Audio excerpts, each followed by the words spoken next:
Hi guys, কেমন আছো তোমরা সবাই? আশা করি সবাই অনেক ভালো আছো। আমি অনেক দিন ভিডিওতে কথা বলিনি মানে কি, আমার কথা বলতে তো ইচ্ছে করে কিন্তু সময়ের অভাবে খুব একটা কথা বলা হয়ে ওঠে না। ইনি হলো আমার শাশুড়ি। আর আমি শাশুড়ির সঙ্গে বরের সঙ্গে ঘুরতে যাচ্ছি একটা মন্দিরে। অবশ্য মন্দিরটা আগেও আমি ভিডিওতে দেখিয়েছি, সেই মন্দিরতেই যাচ্ছি।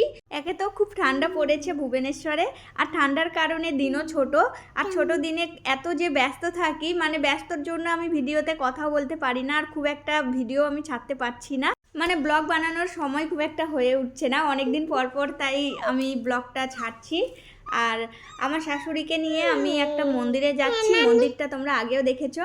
সেই মন্দিরে আমার দাদা ভাই ওদের সঙ্গেও গেছিলাম, এবার দিয়ে আমার 3বার হবে।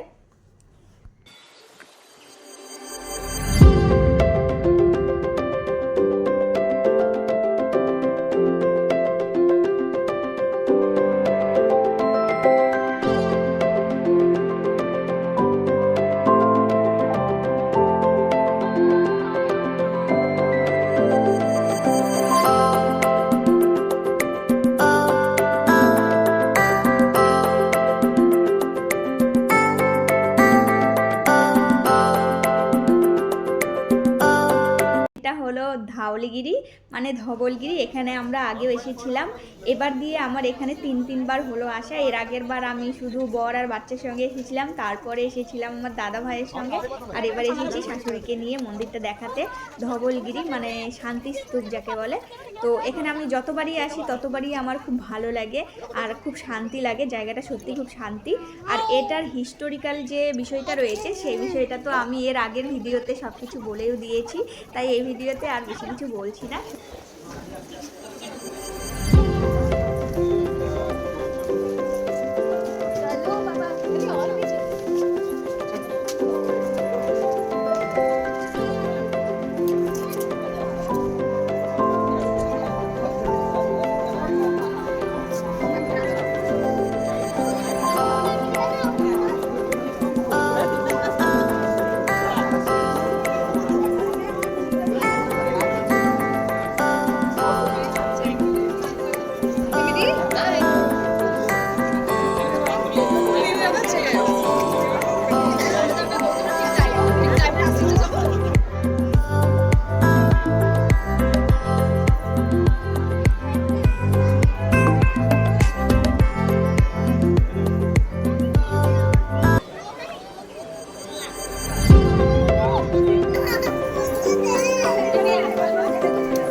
এখানে সব সময়ই প্রচুর লোক আসে।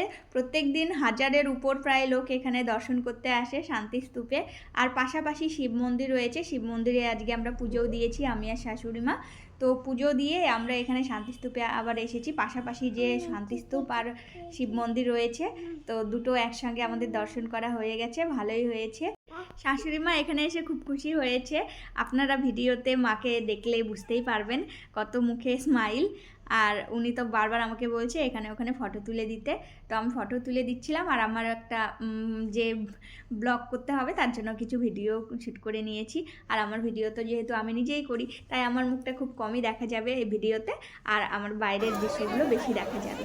এখানে যে কোনো দিনে, সপ্তাহের বা মাসের যে কোনো দিনে, যে কোনো সময়ে আপনারা সবসময় ভিড় দেখতে পাবেন। রাত 8টা অবধি শান্তি স্তূপটা খোলা থাকে। আমরা যেহেতু একটু বেশি বেলা করে এসেছিলাম, তাই খুব তাড়াতাড়ি রাত লেগে গেছে। এখন বাজে প্রায় 6:45, তাই খুব একটা রাত লাগেনি, তাও বোঝা যাচ্ছে কিছুটা। আর ওয়েদারটাও বোঝা যাচ্ছে যে কতটা ঠান্ডাময়। আর শান্তি স্তূপের এখানে ভীষণই ঠান্ডা লাগে, সবসময়ই ঠান্ডা থাকে। গরমের সময়েও ঠান্ডা লাগে, আর শীতের সময় তো আরোই ঠান্ডা লাগে, কারণ সমতল ভূমি থেকে কিছুটা উঁচুতে, আমরা কিছুটা উঁচুতে রয়েছি।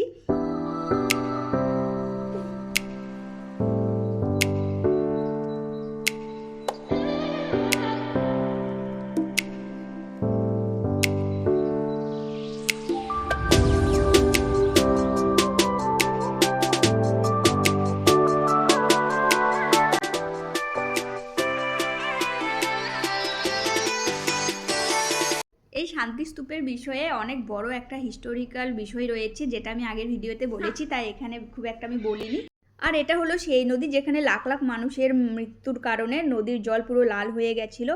এখন প্রায় সন্ধ্যা হয়ে এসেছে আর এটাও বন্ধ হয়ে যাবে কিছুক্ষণের মধ্যে। তার মধ্যে আমরা কিছু পাঁপড় কিনেছিলাম, পাঁপড়টা এখন বসে বসে খাচ্ছি। আমাদের পুরো এলাকাটা ভ্রমণ করা হয়ে গেছে। তোমাকে ভিডিওতে দেখালাম না সেদিন এটা, এই জায়গাটা ভীষণ ঠান্ডা। এটা চাঁদ উঠছে মনে হয়।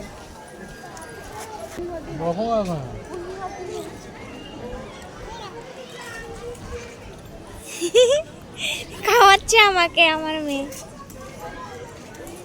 দাও।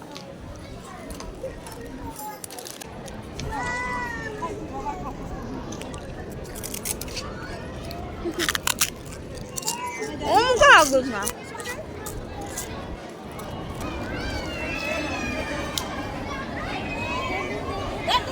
যাই হোক, আমাদের এই দিনটা খুব ভালো ছিল। পুরো পূর্ণিমার দিনে এসেছিলাম আর পূর্ণিমার দিনে এসে শিব পুজো করেছি।